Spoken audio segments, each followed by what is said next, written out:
Continuamos con Cruz Torrijos. Ella es psicóloga y experta en igualdad y forma parte de Confluencia Movimiento Feminista.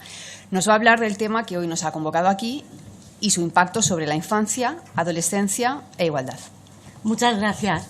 Muchas gracias por invitarnos y por darnos voz en esta casa en particular.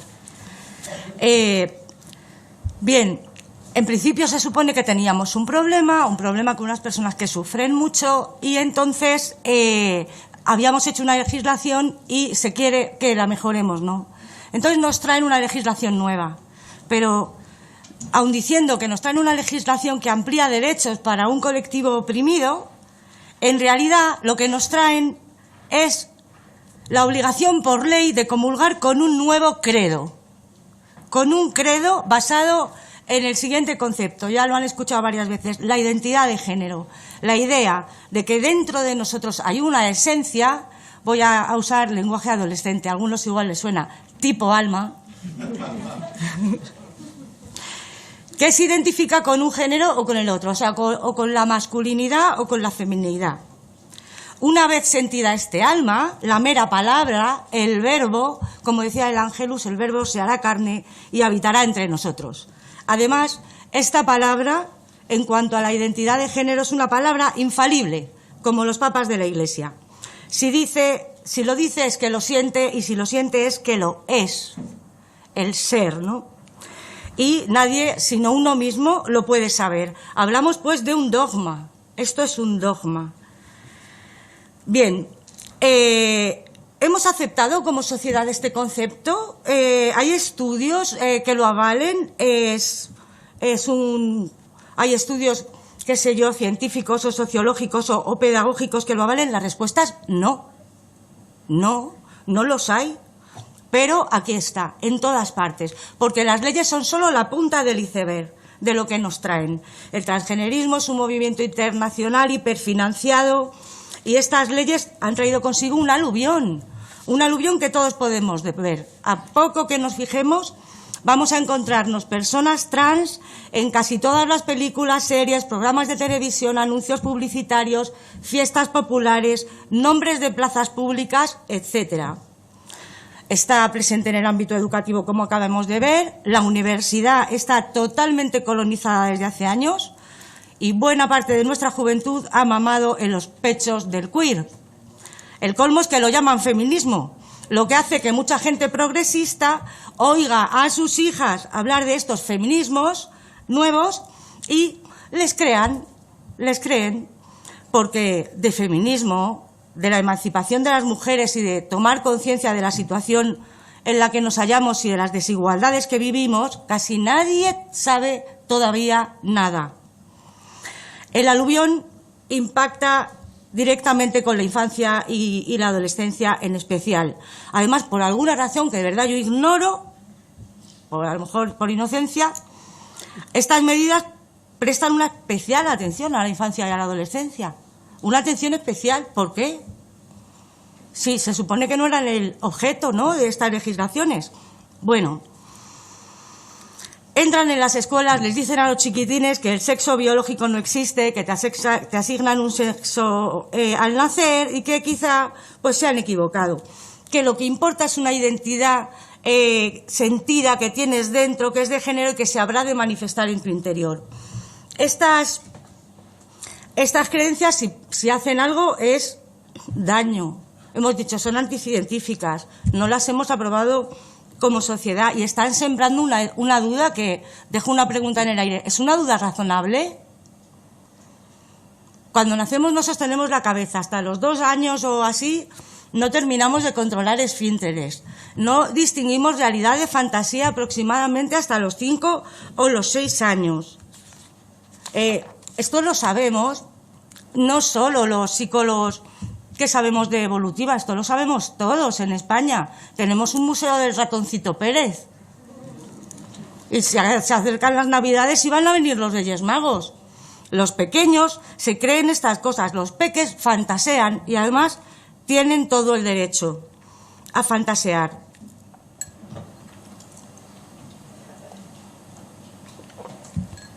Bueno, pues con esto sobre la mesa no paramos de ver madres y padres, sobre todo madres, de niños y niñas trans, que nos explican sus historias en la tele, en los periódicos, con 3 años, con 5. ¿De verdad pretenden que nos creamos que ellos encierran en su interior una verdad sobre su identidad sexual incuestionable, cuando no controlan esfínteres?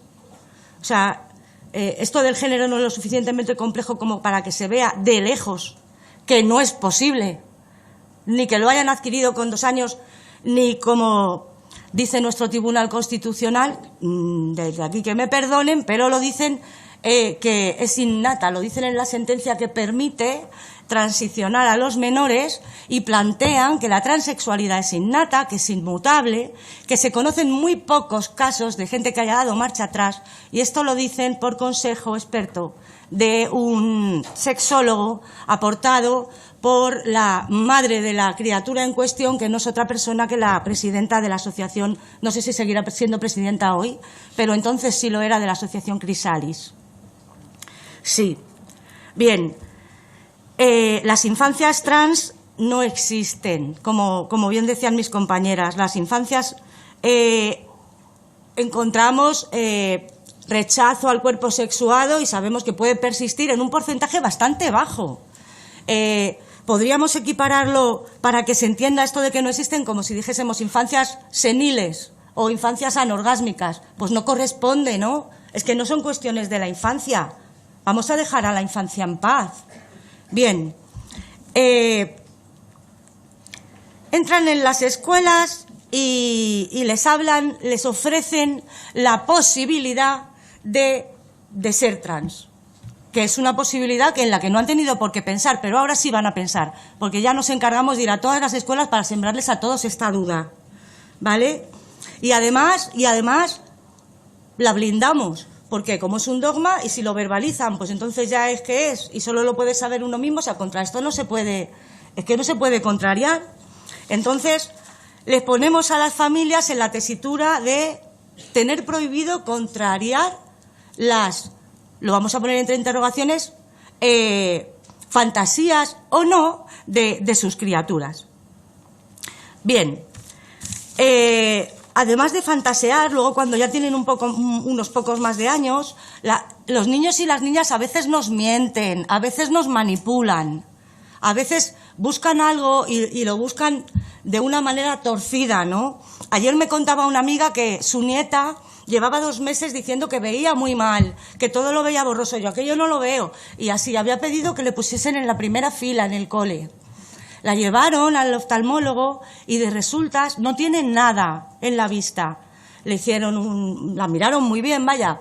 El caso es que en la misma consulta confesó que es que 2 de sus mejores amigas, tiene 7 años, 2 de sus mejores amigas de clase han llegado con gafas y todo el mundo las ha felicitado, que qué guapas, que parecen intelectuales, que... Es que estamos hablando de niños y niñas, es que tienen derecho. Vaya, la pregunta es, ¿el hecho de que exista una minoría que sufre y discriminada es la excusa para entrar a los colegios a contar ideas irracionales, anticientíficas, sexistas? No sé, mi respuesta desde luego claramente es no. No sé qué pintan ahí. ¿Con qué fin se está haciendo marketing publicitario hasta en las escuelas y en los institutos, induciendo a la chavalería a que se planteen si son trans? ¿Por qué hacen propaganda de este problema? ¿Por qué lo visten de brillantina y de unicornios, como si fuese el Festival Infantil de la Canción? Pareciera que lo que promueven es que haya más trans. Pareciera que estemos en un reclutamiento.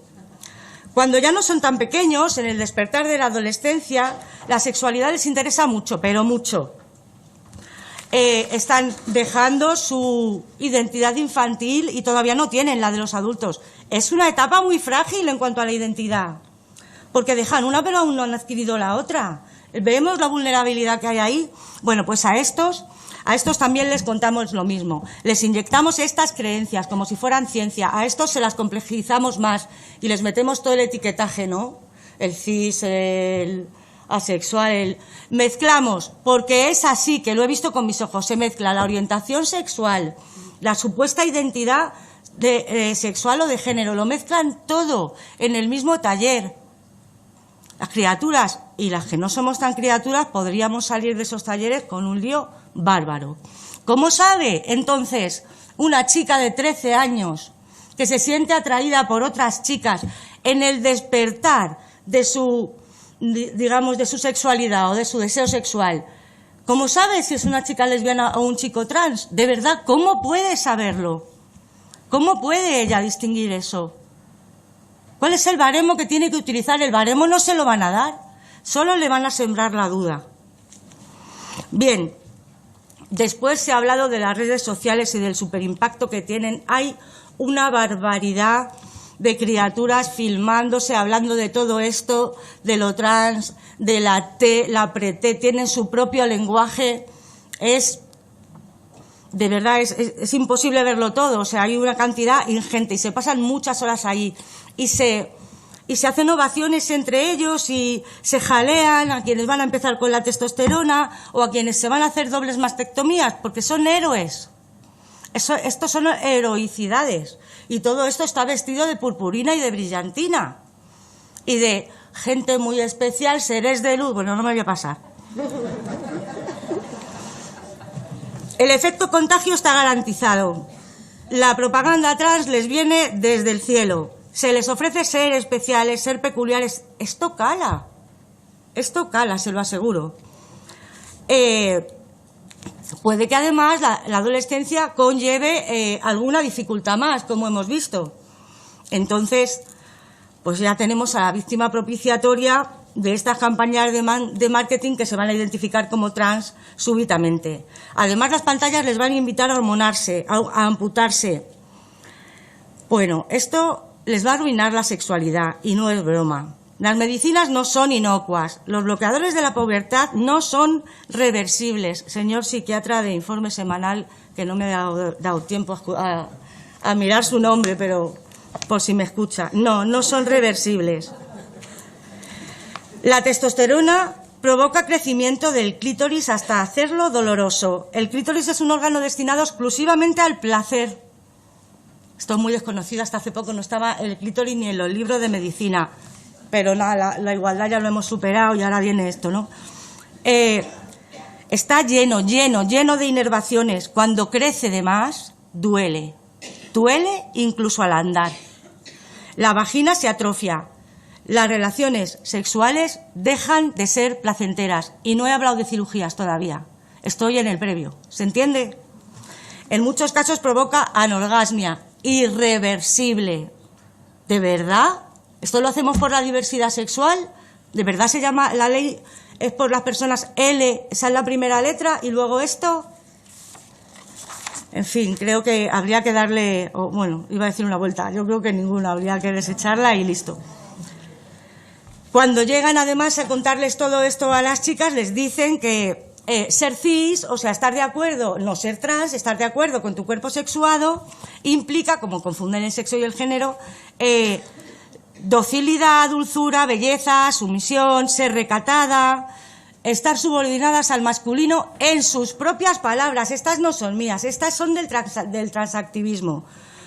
A mí no me apetecería, se lo aseguro. Es que entiendo perfectamente que lo rechacen. Y esto se lo damos como conocimiento, no como opiniones. Bueno, las cosas están todavía así. En una escuela de mi barrio, los niños llaman a las chicas conos. Dirán, ¿conos? Yo también lo dije, conos. Los conos son esos como los del tráfico que hay en el cole para separar espacios cuando hacen deporte. Los conos no se mueven, ¿verdad? Pues las chicas lo mismo, me contestó uno. Esa era la respuesta para que a las chicas del cole las llamasen conos. Bueno, ¿les animamos a las chicas a que hagan deporte? ¿Qué dicen, feministas que me acompañan? ¿Las animamos? ¿O directamente para qué? Si ya, en cuanto empiece a haber cada vez más y más chicas trans, se van a quedar con 0 opciones de podium. Se trabaja la pornografía cada vez más violenta, cada vez más al alcance de los menores, solo con que tengan un móvil, no hace falta ni que la busquen. Una escuela de violencia horrorosa y cruel hacia las niñas, No, esto no se está trabajando. Esto pertenece al rango de la sexualidad que rompe los márgenes, ya saben, lo queer, los márgenes. Y según sus teóricos esto es necesario normalizarlo. Entre otras cosas, el sexo en público, entre generaciones, sadomasoquista, en grupo, sin afecto, con objetos, los márgenes. La mayoría... ya termino, pero les voy a contar una cosa que es un poquillo divertida. La mayoría de los chicos y las chicas en los institutos se declaran bisexuales. Puestos a escoger, como les cuentan esto a muchos antes de tiempo, pues escogen los dos. En verdad, son listos y listas, no lo duden. Solo que el mensaje es muy seductor. El mensaje es muy seductor y no les llega a otro porque transfobia. El trabajo en igualdad y en coeducación ha sido sustituido por estos contenidos sobre diversidad sexual, y entre eso y los negacionistas de la violencia machista, que también esa información llega, el trabajo en igualdad no se hace, cuando se hace es mucho más cuesta arriba y se dan pasos de gigante para atrás. No es homogéneo, la educación en nuestro país no es homogénea. Pero les cuento otro ejemplo. En 2020, muy poquito antes de la pandemia, el claustro de profesores de UNIES, de mi barrio, nos pidió intervenir en los aseos porque tenían un problema grande de chicas que denunciaban que los chicos entraban varios en su servicio a manosearlas entre varios y tal. Diseñamos un programa que no pudimos poner en marcha porque llegó la pandemia, y después de la pandemia ha llegado esto. Ya hay baños mixtos en algunas universidades, centros comerciales y en algunos centros educativos. Un anuncio en un periódico: los baños mixtos para alumnos trans o no binarios se abren paso en los colegios de Mallorca. El protocolo de educación reza que se ha de garantizar al alumnado el acceso a aseos y vestuarios según su identidad de género.